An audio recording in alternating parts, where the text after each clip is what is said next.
તે આ બેને આમ શેથો પેલા અડધા માથા સુધી પૂરે નોકરી કરે ઓફિસમાં. તે એક દિવસ ગયા ને આમ શેથો થોડોક ટૂંકો હતો.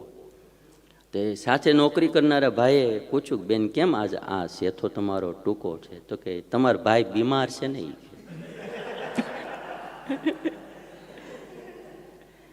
ઓલો બીમાર પડ્યો ત્યાં શેથો મળી ભૂં આવો આમ ટૂંકો કરી નાખ્યો. તો બીજે દાડે ત્રીજે દાડે પાછા એ બેન નોકરી ગયા. એથી ટૂંકો શેથો. તે ઓલા પૂછ્યું ને હારે રહેનારા હોય ને સહકર્મચારી બધા, તેને પૂછ્યું કેમ બેન આજ વધારે ટૂંકો? હતી કે હોસ્પિટલમાં દાખલ કર્યા નથી.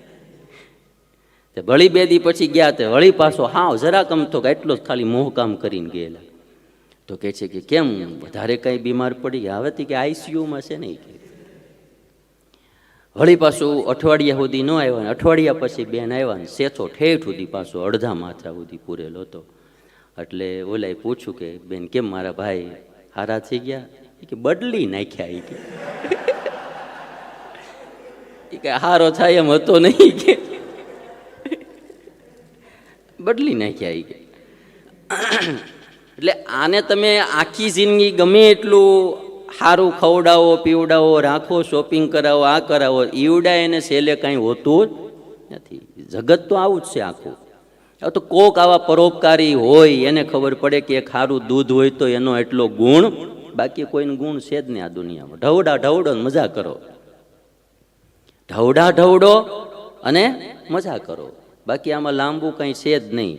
ડાયો હોય એને ખબર પડી જાય કે ભાઈ આમાં આપણે આપણું કરી લેવાય, બહુ આમાં ખોટું પડાય નહીં. બાકી તો બધા ઢવડા ઢવડતા ઢવડતા વયા જાય. એક પ્રસંગ સંભળાવું તમને, વંથળી ગામનો. આમાં એક વાત શીખ્યા જેવી છે કે એક દૂધ સારું હોય, દૂધ ખાલી ભેંસનું, તોય સ્વામિનારાયણ ભગવાન જો આટલા રાજી થયા હોય ને એનું ગાંડીમાંથી હાકડી નામ પાડ્યું હોય ભાઈ, તો જેની વાણી મીઠી હોય એની ઉપર ભગવાન કેટલા રાજી થાય. જેનું જીવન મીઠું મધુરું હોય એની ઉપર ભગવાન કેટલા રાજી થાય. એક દૂધ ભેંસનું, હા ભેંસમાં તો આમ પશુઓમાં આમ તમે જો ને એનું નામ જ ડોબા પાડ્યું બધાએ. એવી ભેંસનું નામ એ દૂધ એક ખાલી મીઠું હોય અને જો ભગવાન એટલા રાજી થતા હોય, જેની વાણી મીઠી હોય, જેનું જીવન મીઠું હોય એની ઉપર ભગવાન કેટલા રાજી થાય. એટલે મીઠું બનાવવું એ આપણા હાથની વાત છે આખી. આપણું જીવન સારું બનાવવું. એક ખાલી તમે આમ જો ને એક શરીર માણાનું સારું હોય ને તોય બધાને આમ જોવું ગમે, એને બી મજા આવે. અને અમુક અમુકના બેડોળ શરીર હોય તો તમે આમ જુઓ તો કોઈને જોવા ન ગમે. અમુક અમુકની ફાંદોડિયું એને જોવી ન ગમતી હોય, એટલી બધી વધી ગઈ હોય. અને એવી અને તો ઇન્સર્ટ ને બધું કરેલું હોય તો વાંધો ન આવે. જો ક્યાંક નાવાઈ ગયો હોય તો વાત જવા દો. અમુક અમુક એવા એક તમને પોસ્ટર બતાવું, જેટલું સારું હોય એટલા ભગવાન રાજી થાય. એટલે આપણે બધાએ મીઠી વાણી જીવન બે વાનું સારું બનાવવું. એક પ્રસંગ વંથળીનો કહું તમને. સ્વામિનારાયણ ભગવાન કલ્યાણભાઈના ઘરે સભા ભરીને બેઠા હતા અને એમાં મહારાજ બધાને ગ્રામજનોને વાત કરતા હતા કે એ ભગવાન ભજી લેજો, કાલ મરી જશો, હારે કાંઈ નહીં આવે. અને બધાએ બાળી આવશે, હારે કાંઈ નહીં આવે. એટલે અમુક અમુક તો કેવું છે કે જેટલું ભાતું બંધાઈ જાય એટલું આપણી ભેગું આવે, બાકી કાંઈ આવે નહીં, માટે ભગવાન ભજી લેવા. આવી સ્વામિનારાયણ ભગવાન વાત કરતા હતા. બાલસ્વામી ઘણા ઘણાને જીવાય તો નહીં પોતાનું ધાર્યું, મરાય નહીં પોતાનું ધાર્યું. આ એવું છો આ દુનિયામાં. જીવાય તો નહીં સુખમય, મરાય પણ નહીં. મરાય નહીં તો કાંઈ નહીં, છેલ્લે અગ્નિ સંસ્કાર એ હરખો ન થાય. અગ્નિ સંસ્કાર કરવા બેનમાં ઉઠો થાય. હાલો આપણે તો આશ્ચર્ય થાય. હાલો જીવાય નહીં ધાર્યું, મરાય નહીં ધાર્યું, અગ્નિ સંસ્કારે ધાર્યો ન થાય. તો આમાં આપણા હાથની વાત હું. તોય પાણા પાછો ડાપણ કરતો હોય, આમ ને તેમ ને, ભગવાન જેવું કંઈ છે નહીં. તો પછી આ તો તારા ધાર્યા જ બધા થતા હોય ભાઈ, તો કાંઈક તો કરી શકાય ને. જીવનું ધાર્યું ક્યાંય થતું નથી. થતું હોય તો બધા ન ભાઈ રૂપિયાવાળા થઈ ગયા હોય, કોઈને મોડું રહેવું નથી. એટલે મહારાજ અહીં કીધું કલ્યાણભાઈને કે બધા ભગવાન ભજજો, કાંઈ ભેગું નહીં આવે, કોઈ હારે નહીં આવે, માટે ભગવાન ભજો. એક જણો ઊભો થઈને કે સ્વામિનારાયણ તમે ભગવાન ભજવાનું કહો છો, પણ તૈયાર દાણા દ્યો તો અમે ભગવાન ભજી. સ્વામિનારાયણ ભગવાન કલ્યાણભાઈને ઘરે બેઠા. કલ્યાણભાઈને કે આ ઓલી મોટી કોઠી છે ને એનું હાણું ખોલો. તો કહે છે કે મહારાજ એમાં દાણા નથી, ખાલી પડી છે, દુષ્કાળ હતો એટલે કાંઈ અનાજ છે નહીં. મહારાજ કે તમે હાણું ખોલો ને. હાણું ખોલ્યું, બાજરાની ધાર થઈ. એટલે મહારાજ કે લ્યો, જેને જેટલો બાજરો જોતો એટલો લઈ જાઓ ને, દાણા લઈ જાઓ ને ભગવાન ભજજો.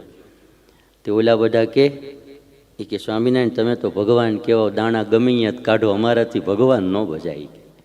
એટલે બધા ઊભા થઈને એ ગયા, તમે ભગવાન કેવો, દાણા ગમે જ કાઢો, કે અમારા ભગવાન ન ભજાય. શ્રીજી મહારાજે ખાવા દાણા દીધા તોય ભગવાન ન ભજાણા. ભગવાન ભજવા એ સૌથી કઠણમાં કઠણ કામ છે ભાઈ. લ્યો, ઘણાને એમ થાય કે ભગવાન ભજવા બહુ હેલા. જો પણ તમે અહીંયા મંદિરે આવીને બે મહિના રહ્યો ને પછી ખબર પડે.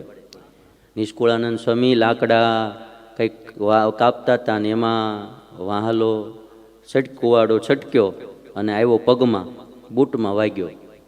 એટલે બૂટ જરાક ચીરાણું પણ પગમાં ન વાગ્યો. એટલે એ વખતે લાલજી સુતાર લ્યો એમણે નક્કી કર્યું કે જો આ કુવાડો પગમાં વાગી ગયો હોત, 2 મહિનાનો ખાટલો આવત અને 2 મહિના કાંઈ કામ ન થાત. ભગવાને આપણી રક્ષા કરી માટે આપણે 2 મહિના ભગવાન ભજી લેવા. ભગવાન ભજવા વહી ગયા. લ્યો, એક ભાઈ મને કહેતા મારી કે હવે છેલ્લી ઉંમરમાં છે ને ભગવાન તમારી ભેગું રહીને ભગવાન જ ભજવા શીખે ને સેવા જ કરવી છે. ત્યાં તો કેન્સર થયું, વહી ગયા. એટલે આમાં અહીંયા બહુ વાતું ન જોવાની હોય. ટાણું આવે ત્યારે ભગવાન ભજશું, ટાણું આવે ત્યારે ભગવાન ભજશું. આ તો ગોળનો ગાંગડો કહેવાય, ખવાય એટલો ખાઈ લેવાય, બાકી અહીંયામાં રહી જાય ભાઈ. કોરોનામાં ક્યારે વૈયા જાય કંઈ નક્કી નહીં. એટલે તો ચલી જા રહી હે ઉંમર ધીરે ધીરે.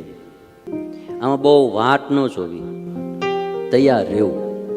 તમને આ એક પોસ્ટર બતાવું, કોઈને ખબર ન પડી કે આળું આ સકડું હું કરવા છે. જન્મવાનું મરવાનું, જન્મવાનું મરવાનું, જન્મે અહીંયાથી સેટિંગ કરવાનું, માણાળું થઈ રહી ત્યાં ઉતરી જવાનું.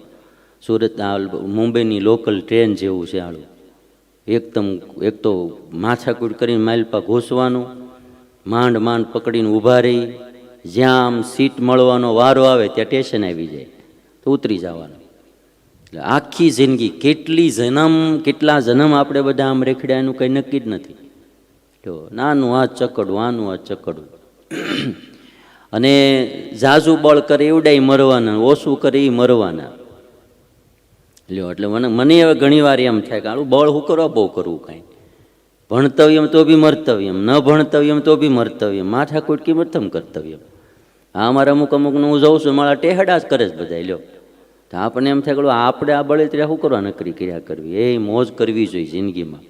નકામ હું માથાકૂટ બધી વાંચ કરવાનું એમ.